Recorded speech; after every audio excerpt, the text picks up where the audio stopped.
So, hello guys! Ito pala yung bagong trending natin ngayon guys. Kita nyo yan guys. Yan daw siya guys. Galing daw yan siya sa Surigao. At pagbalik na guys, nabaliw na daw siya guys. Nagpabuang-buang na. Tungod sa kadaghan sa naningil sa iyaha. Kay utangan daw di ay ni siya guys. So, kung tinuod mang galing guys no, na nagpabuang-buang na siya. Aw kay luoy pod. So, mo na dahil na ang bagong way karon guys nga para di ka masinglan magpabuang-buang dahil ka guys.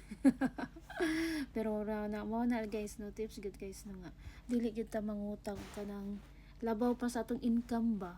Kay maglisod jud kag bayad ana maglip and right nya mao jud nang siguro ang mao jud na makakuspod guys nga mabuang ka tungod sa kadaghan ng maningil sa imuha nyo wa jud kay ikabayad di ba?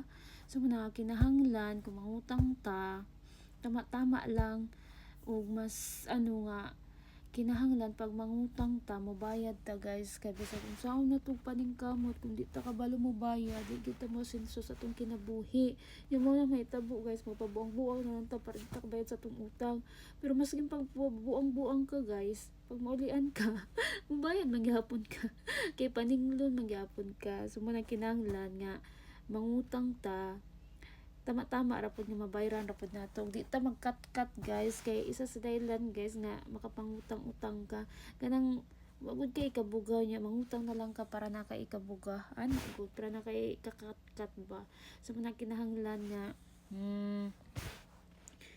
kung pwede di mangutang kung di lang ta mangutang no kung di ta kabalong bayad no so maparehaan na tanawa tulala na lang siya tulala sa isang tabi at di mapakali ayan diba so ana gid mahitabo guys kung daghan jud utak kung daghang maningil sa imuha wa na ka lang choice kay wa magikay bayad ide magtulala na lang ka so mo to siya guys no nga laban lang sa life